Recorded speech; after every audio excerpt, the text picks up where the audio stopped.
The ruins smelled like old iron and burnt stone. Nora Vale had been on Orin 9 long enough to stop noticing the smell. 3 months alone on a dead planet had a way of erasing small things from your attention.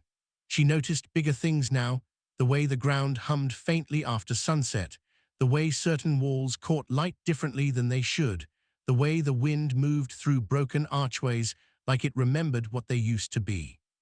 She was not supposed to be a romantic. Her survey reports were clean, precise, and completely without feeling.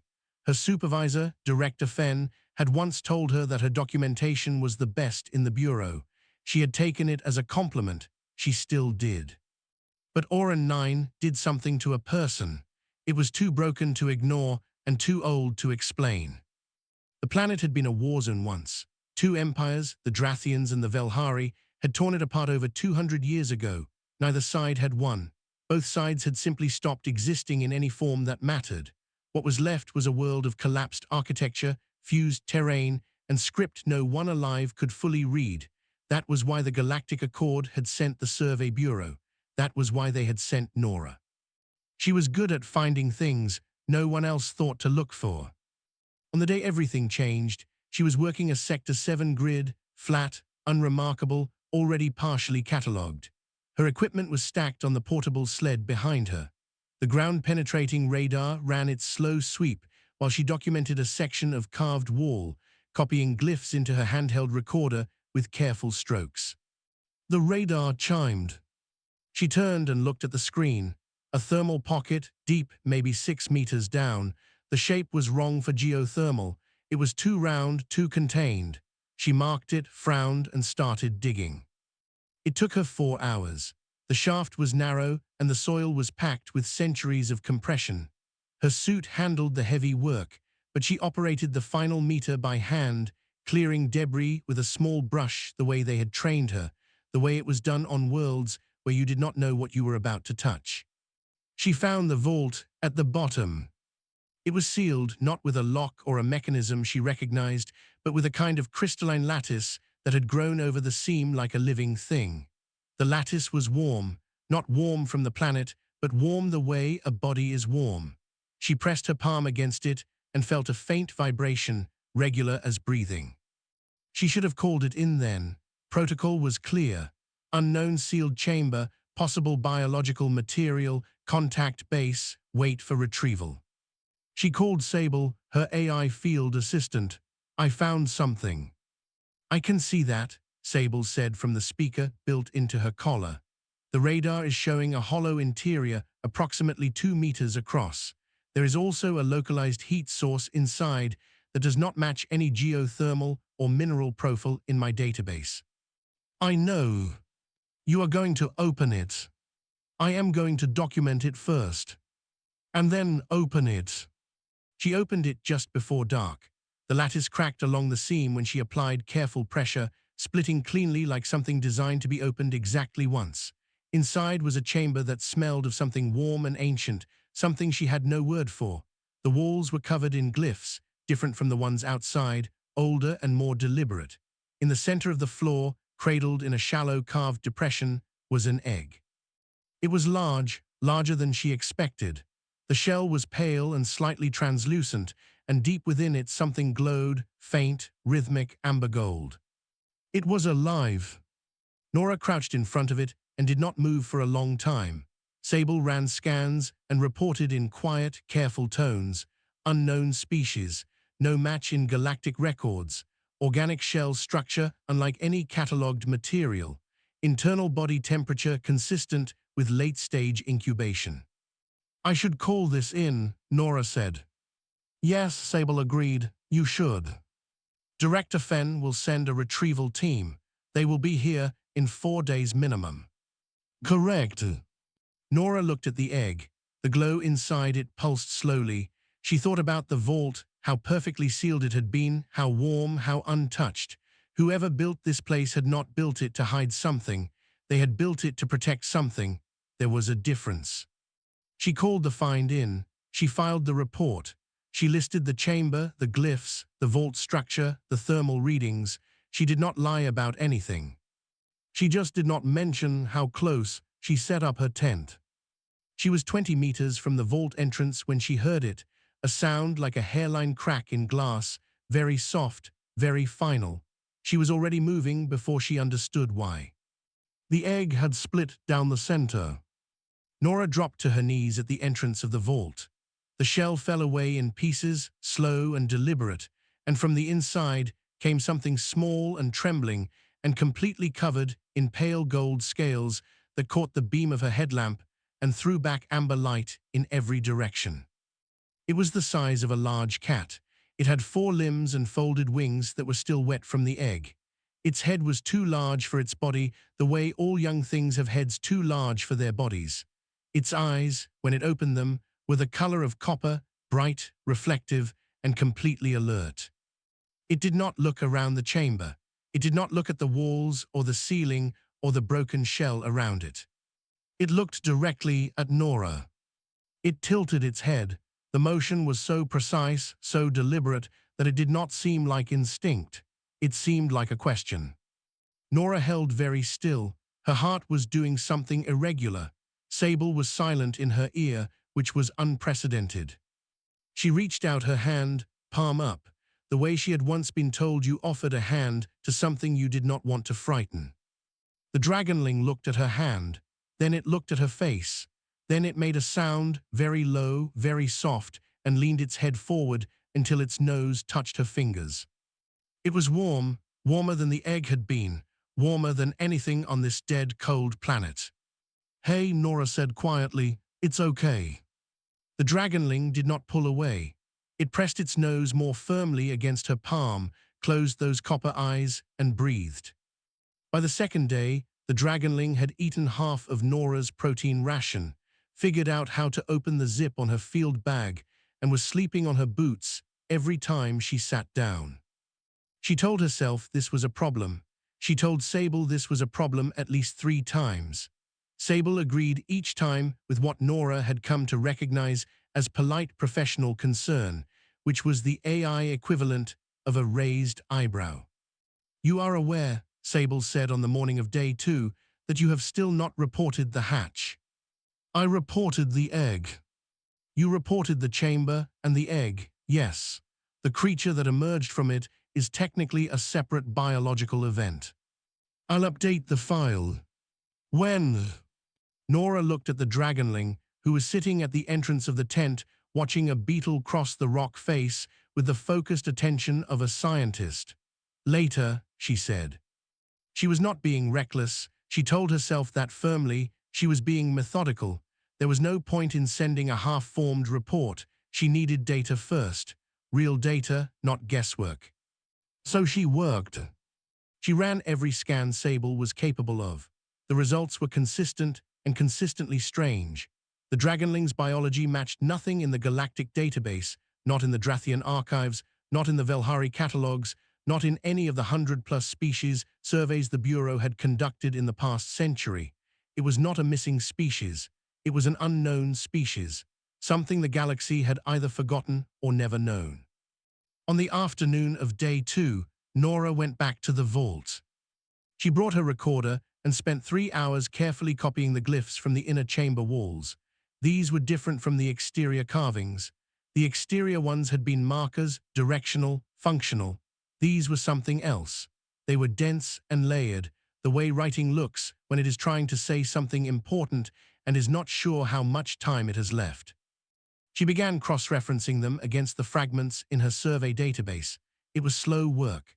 The script was not fully decoded by any institution in the Accord. It had been classified as a dead language of the Auric civilization, which most researchers treated as a footnote to the Drathian-Velhari War. The Auric people were assumed to have been casualties of the conflict, a smaller group caught between 2 empires. Nobody had spent much time on their language because nobody thought there was much left to find. Nora thought differently now.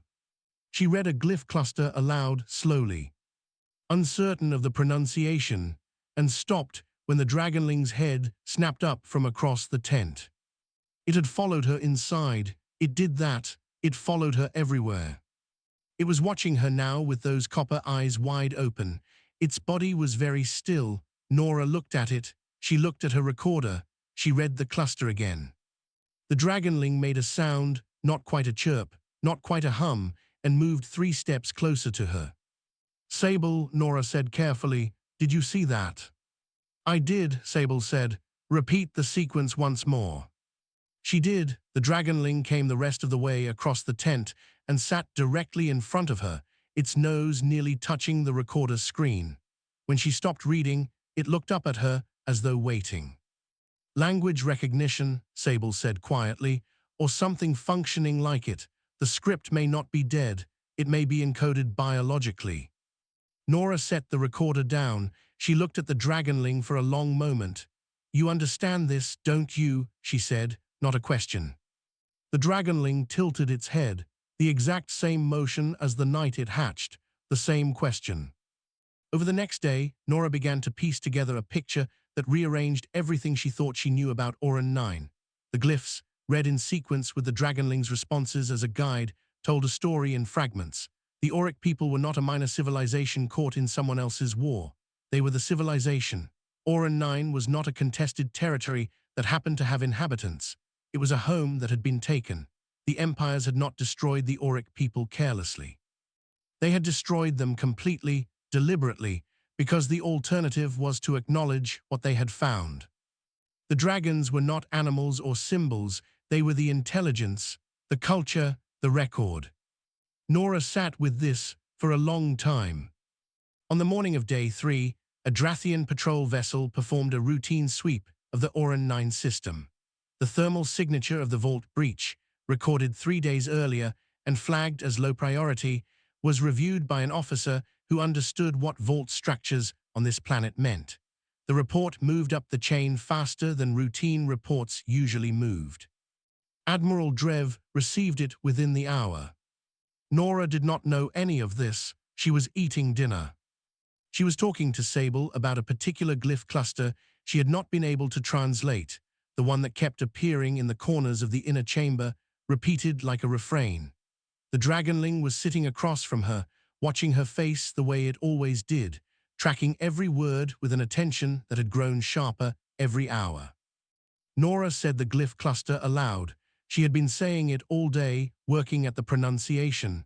This time she got it right. She could feel the difference in the shape of the sound. The dragonling opened its mouth. Nora went still. Sounds came out, not the hums or chirps she had heard before. Something formed, something with shape and weight and intention. One word, clear, deliberate, in English. "Nora." The tent was completely silent. Even the wind outside seemed to pause. Nora stared at the dragonling. The dragonling looked back at her with those copper eyes, calm as a deep lake, as though it had simply said the most obvious thing in the world. Sable did not speak for 4 seconds. Nora counted. "That," Sable finally said, in a tone she had never heard from it before, "is not in my projections." Nora could not find any words. The dragonling watched her. It blinked once slowly.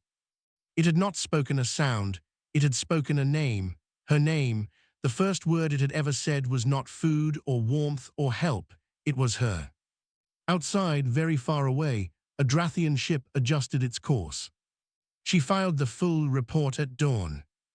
Nora wrote it carefully: the hatch, the dragonling, 3 days of biological data, the glyph responses, the language recognition behavior. She wrote the last part slowly. Subject produced 1 spoken word in standard English.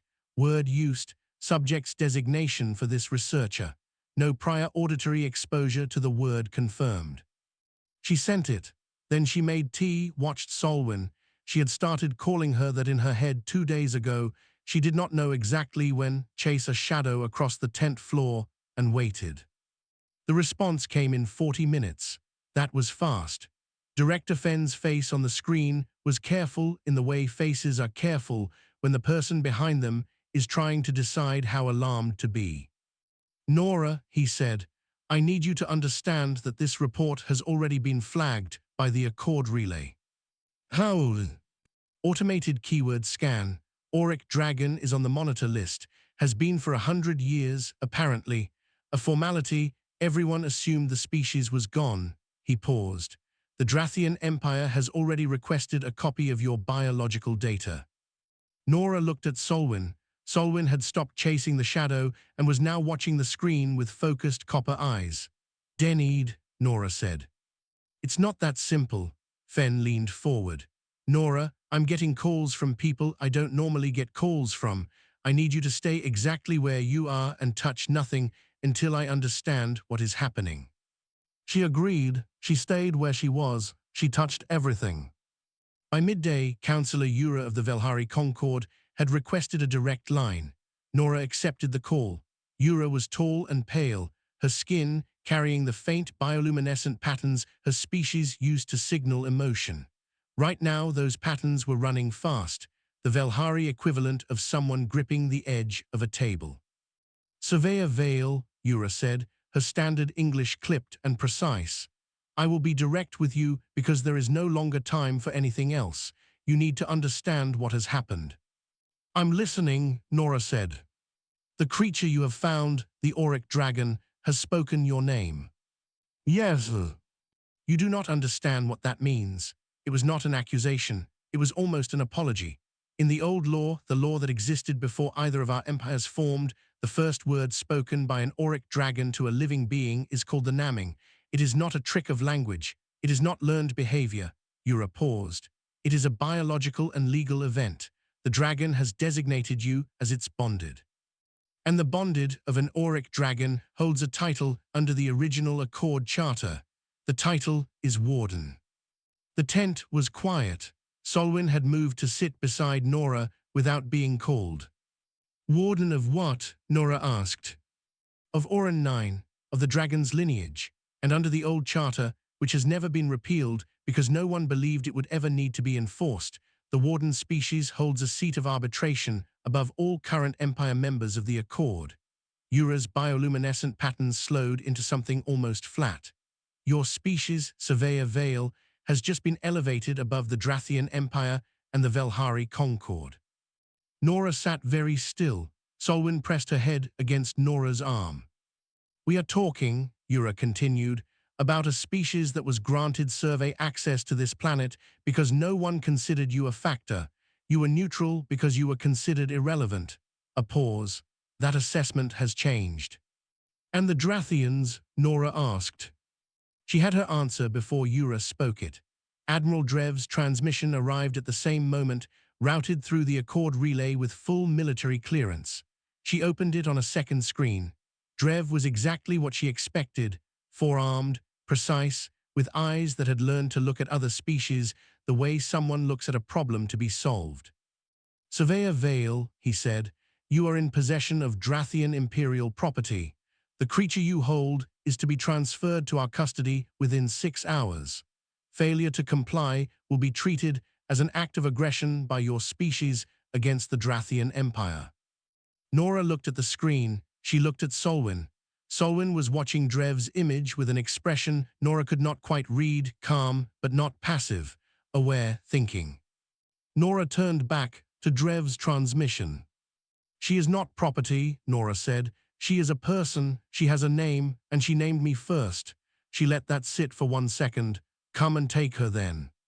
She closed the channel. Sable made a sound that might have been a distressed calculation. Yura, still on the other screen, stared at Nora with an unreadable expression for a long moment.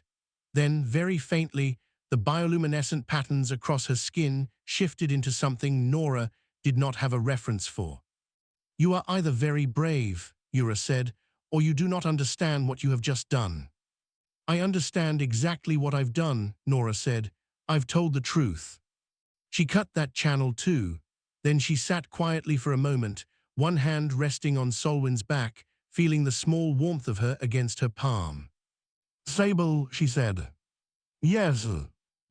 "How far out is the nearest Drathian vessel?" "Based on the patrol route and signal lag, 14 hours. "Good," she picked up her recorder. "Then we have 14 hours. Start scanning the vault interior again. I want every glyph we haven't translated yet, every single one." Solwyn lifted her head and looked at Nora with those copper eyes. Nora looked back. "We're going to need what's in there," she said, as if the dragonling could follow her, as if explaining made sense. Solwyn blinked once.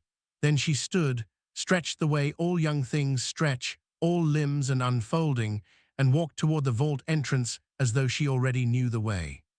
She probably did. 3 warships. That was what the orbital scanner showed when Sable pulled the data 6 hours into the countdown. 3 Drathian warships sitting above Orin 9 like stones, dropped into still water, heavy and waiting. They had hailed her twice. She had acknowledged both times, confirmed she had received the ultimatum, and then said nothing else. She was not stalling, she was working. The vault was colder at night, but Nora did not notice the cold anymore. She was sitting on the floor of the inner chamber with her recorder, her portable light unit, and Solwyn pressed against her left side like a warm engine, watching her hands move across the glyphs with those copper eyes tracking every mark. "You know these," Nora said quietly, not a question this time. Solwyn did not answer in words. She had 13 words now: Nora, yes, no, here, warm, look, wait, come, gone, old, safe, ready, and 1 word in the Auric script that Nora had not fully translated. But she communicated in other ways too. Right now she pressed her nose to a specific cluster of glyphs on the wall, a section Nora had marked as low priority because the script was so dense it looked almost decorative. It was not decorative. Nora reread it. Then she read it again slowly, using everything she had built in 4 days of cross-referencing. The meaning assembled itself in pieces, the way a picture comes together from puzzle edges rather than all at once. This was not a message carved by someone who expected to survive. It was a message carved by someone who had accepted they would not. Every line was written for the next person, whoever the next person turned out to be. There had been an array, a planetary resonance array, built deep into the geological layer below the ruins. The Auric people had spent their final years building it not as a weapon, but as a record, a transmission capable of broadcasting everything they knew to every receiver in the system simultaneously. It had never been activated. It required 2 things, a living Auric dragon and a bonded. A dragon and a warden. Sable, Nora said, her voice steady. Where is the array access point? Sable ran the ground scan. If the structural map from the glyph cluster is accurate, the access terminal is 40 meters directly below this chamber. There is a shaft. It reads as deliberately carved, not collapsed. You can reach it. How long will it take to activate once I access it? Unknown. The mechanism is Auric built. I have no engineering reference for it. A pause. Nora, the Drathians begin atmospheric entry in approximately 4 hours. I know. She looked at Solwyn. Solwyn was already looking at her. 4 hours was enough time if she did not waste any of it. The shaft was narrow and the walls were covered in the same dense script as the inner chamber, but Nora did not stop to read it. She mapped it for later and kept moving. The access terminal at the bottom was a flat stone surface covered in a lattice identical to the one that had sealed the vault, the same warmth, the same vibration, but stronger, much stronger. The whole floor pulsed with it. Solwyn had descended behind her without being asked. She moved carefully in the tight space, her wings folded close, her eyes lit with something that looked like recognition. She pressed her forepaw against the lattice before Nora could say anything. The vibration changed. Nora felt it in her chest, in her back teeth, in the bones of her hands. The lattice surface shifted under Solwyn's touch, patterns rearranging themselves, and then it extended, reaching toward Nora like it was looking for her. She pressed her palm against it. The chamber lit up. Not from any visible source, the light came from the walls themselves, from the glyphs, from the lattice, all of it waking up at once after centuries of darkness. It was amber and gold, the same colors as Solwyn's scales, and it was warm in a way that had nothing to do with temperature. Above them, on the surface, the 3 Drathian ships began their descent. At the same moment, a private channel opened on Nora's suit comm, bounced through 3 relay points and encoded, which meant someone had worked hard to send it without being seen. The identifier was Velhari Concord, but the code flag was Ura's personal clearance. The message was text only, Brief. The pre-war charter is on record at the Accord Archive, Section 9, Article 4. Warden activation of an auric resonance array constitutes a legal broadcast under original Accord law. No empire may interfere with a legal broadcast. Drev knows this. He will try to stop you before it activates. Below the message, 2 words with no signature. Be fast. Nora read it once, filed it, looked at the activated terminal. The array needed an instruction, a broadcast command. She could read enough of the script now to find it. She searched the lattice surface with both hands, feeling the symbols the way she had learned to read the walls by shape and sequence, and the way Solwyn responded when she was close to something true. Solwyn made a sound, short, directed. Nora looked at where her nose was pointed. Right there, that cluster. Ready? Nora asked.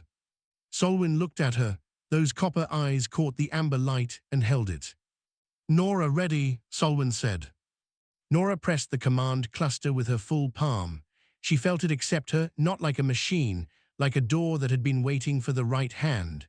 The resonance beneath the floor surged upward through the stone, through the shaft, through the vault, and up into the sky. The ground did not shake, it sang. A pulse of light erupted from Orin 9's surface, not explosive, not violent, but enormous, steady and expanding and unmistakable. It spread through the atmosphere and kept going, past the Drathian ships, past the planet's orbit, outward through the system in every direction at once. Nora stood in the underground chamber with her hand still on the terminal, and Solwyn pressed close against her legs, and listened to the planet finally speak. Above them, every ship in range went completely silent. The transmission lasted 9 minutes and 42 seconds. That was how long the auric resonance array had been waiting to say what it needed to say. 9 minutes and 42 seconds to broadcast everything, every biological record, every cultural archive, every lore and history and carefully documented truth that the auric people had encoded into the deep rock of their world before the end came. Every receiver in the system got it, the 3 Drathian warships, the 2 Velhari listening posts at the system's edge, the Galactic Accord relay station that had been sitting silently in orbit for 60 years, cataloging dust and background radiation. Every single one of them received the full broadcast simultaneously with no way to block or refuse it.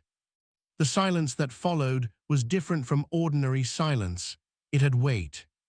Nora climbed back out of the shaft with Solwyn at her heels and stood at the vault entrance in the grey early light of Orin 9's dawn. She could hear Sable processing in her ear data coming in from every direction, the kind of incoming traffic that made the AI's responses slower and more careful than usual. They have received it, Sable said. All of them. All receivers within range. The Accord relay has already begun reformatting the archive for distribution to member stations. It will reach the full Accord within 6 hours.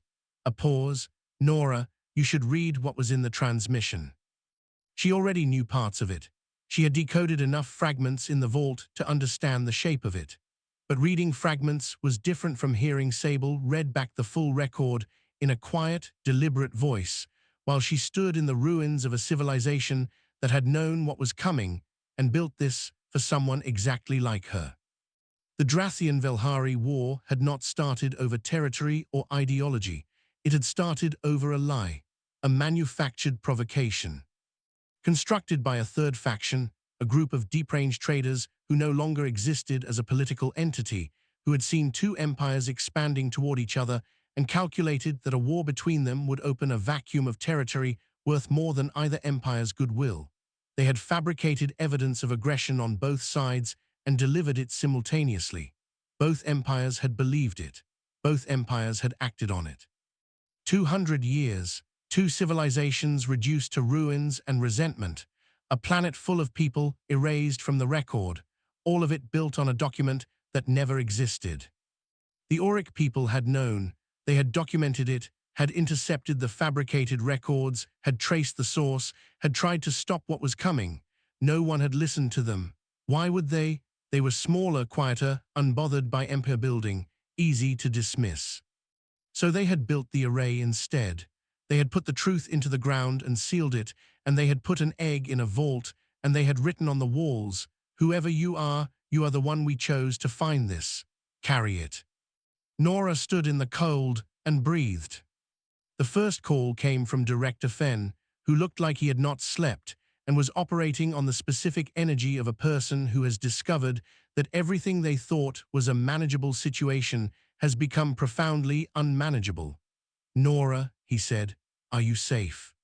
"Yes. The Drathians are reading the archive," she said, "same as everyone else." The second call came from Counselor Yura. She looked different from the first transmission, not less composed, but differently composed, the way someone looks when they have been crying and have made a decision not to cry anymore. Her bioluminescent patterns were very still. "The Velhari Concord formally recognizes your wardenship," Yura said. She read the recognition in Old Auric ceremonial language. Nora recognized the script pattern without understanding every word. It was clearly practiced. "The charter is clear. The namming occurred. The array has been activated by a bonded pair. The record is public. The Concord will not contest it." "Thank you, Counselor." "Do not thank me yet." Yura's patterns shifted slightly. "The Drathians are another matter." They were. Admiral Drev's third transmission was not an ultimatum this time. It was an argument, long, detailed, legally constructed, that the namming was invalid, that the charter was obsolete, that Nora's species lacked the standing to hold the wardenship regardless of what any ancient law stated. It was a good argument. Nora read it twice. Then she composed a response. She cited the charter sections Yura had flagged. She cited the archive content, now public, which the Drathians had received and could not deny. She cited 17 specific lines from Accord founding documents that predated the Empires and had never been formally repealed. She was not a lawyer. She was a surveyor and archaeologist who had spent 4 months reading ancient documents on a dead planet and 3 days decoding a language no one alive could speak. She was, it turned out, exactly qualified for this particular argument. Drev did not respond to her reply directly, but 2 hours later, his ship's orbital position shifted. They were no longer in descent configuration. Sable flagged it without comment. Nora was sitting outside her tent when Solwyn climbed onto the rock beside her and settled there, watching the sky the way she watched everything, with that ancient patience in a very young face. The Drathian ships were visible as 3 small points of light in the upper atmosphere. "They are afraid of us," Solwyn said. It was her longest sentence yet. Nora looked at her, 14 words in 4 days, and the 14th was one Nora had not taught her. Afraid, she had heard it, she had understood it, she had used it correctly. "Good," Nora said, "that means they'll behave." Solwyn looked at the ships, then she looked at Nora. The copper eyes caught the first pale light of the Orin 9 sun coming over the ruins.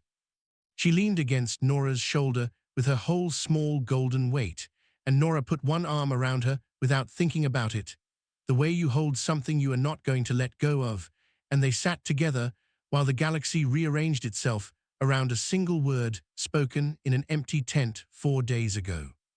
3 warships were still up there, waiting for orders they no longer knew how to give. A year later, Orin 9 smelled different. Still iron, still old stone, but underneath those smells now people. Dozens of them, working the ruins in organized grids, cataloging, preserving, rebuilding in the careful way that archaeologists rebuild.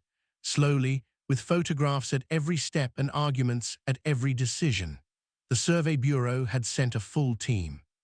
Scientists, diplomats, historians who had not slept properly since the archive broadcast, and were operating on the specific fuel of people who have just realized their entire field is going to have to be rewritten. Nora led the team.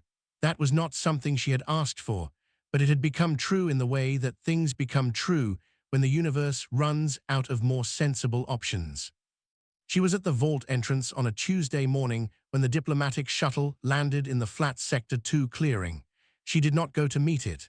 She had learned, in the past year, that the people she needed to talk to would come to her. The ones who needed her to come to them were usually the ones she should make wait. Counselor Yura came to the vault. She was alone, which was notable. Yura never traveled without her staff.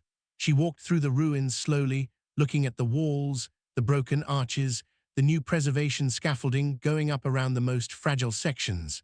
She looked like someone visiting a place they had thought about for a long time and were not sure how to feel about now that they were here. Nora stood at the vault entrance and let her look. "I have never been to Orin 9, Yura said when she reached her. "I know. My Concord helped destroy it." She said this the way someone says a thing they have said to themselves many times in private and are only now saying aloud. Not personally, not by intention, but we believed a lie and we acted on it, and this is what is left. Nora did not disagree. She was not in the business of making people feel better about the past. "Do you want to see inside?" Yura looked at the vault, then she nodded. They went in. The inner chamber was lit now by proper survey lights, the glyphs fully documented and mapped in three-dimensional detail. A junior researcher was working a corner of the wall, too focused to look up when they entered. Yura moved through the space slowly, reading the script. Her species had learned it faster than most, which made sense given their history. They had more reason to want to understand it. She stopped at the glyph cluster in the far corner, the one that appeared in every chamber section, repeated like a refrain, the one Nora had spent a full week decoding before she understood it was not a phrase, it was an instruction. "Begin again." Yura looked at it for a long time. She took out her recorder and photographed it. She said nothing. She did not need to. Solwyn was larger now, not enormous. She was still young, still growing into herself, but the size of a large dog, and she moved with an authority that her body had not yet fully grown into. She walked into a room, and everything in the room shifted its attention, even when the people in the room had spent months getting used to her presence. She had that effect. She had also learned 47 languages in 12 months. Nora had stopped being surprised by this and had started keeping a list. The Galactic Accord session on wardenship rights had run for 9 days. Nora had been present for every hour. She had arrived with documentation. She had read the record, cited the charter, answered every challenge with a patience that she privately found easier than people expected because she had spent 3 months alone on a dead planet and had learned there that waiting was not the same as losing. The human wardenship held. Not without cost. The political resentment was real and ongoing. 2 minor Dracian military factions had lodged formal protests. An independent galactic media network had run 6 weeks of unfavorable analysis. 3 Accord members had demanded a review. Nora had participated in all of it, shown up to all of it, and outlasted all of it through the reliable tactic of being correct more often than her opponents and significantly less bored. It turned out that the most effective diplomatic tool humanity brought to the galactic table was not cleverness or aggression or even the ancient legal claim. It was the willingness to do the work, to read the documents, sit in the rooms, give the rulings, and still be there the next morning. Other species had power, humans showed up. Admiral Drev had been removed from command 4 months ago by his own government, who had quietly calculated that cooperation with the new arbitration structure was more profitable than resistance. Drev had not accepted it quietly, but he had accepted it. Nora was at the original dig site on the afternoon before Yura left. The vault entrance behind her, the flat grey rock under her knees, the carved depression in the vault floor where the egg had rested. It had been preserved exactly as found. She visited it sometimes without fully knowing why. Solwyn settled beside her without being called. She did that, appeared when Nora needed her, without fuss or explanation, as though presence was simply part of what she was. "Were you scared?" Nora asked. "When you hatched, were you scared?" Solwyn was quiet for a moment, not the silence of someone who does not understand, the silence of someone thinking carefully about the truth. "No," she said. Her voice was clearer now, deeper at the edges, carrying the same weight her eyes had always carried. "You were there." Nora did not answer. There was nothing to answer. She put her hand on Solwyn's neck, the same hand, the same motion, palm up and open, as the night it all began, and felt the warmth that had not left in a year and would not leave. The warmth of something alive that had looked at the first face it ever saw and decided, that one, that is the one. Around them, Orin 9 was full of noise now. Voices, equipment, the distant argument of two historians disagreeing about a glyph interpretation. Alive in a way it had not been in 200 years. It was not fixed. It would not be fixed quickly. The work ahead was vast and complicated and would require showing up, day after day, to rooms full of people who were still learning to stop underestimating the species that had turned up late and found the one thing that mattered. But the ground was no longer silent. The record was no longer buried. And somewhere in the ruins, a junior researcher found a second vault and called it in and waited.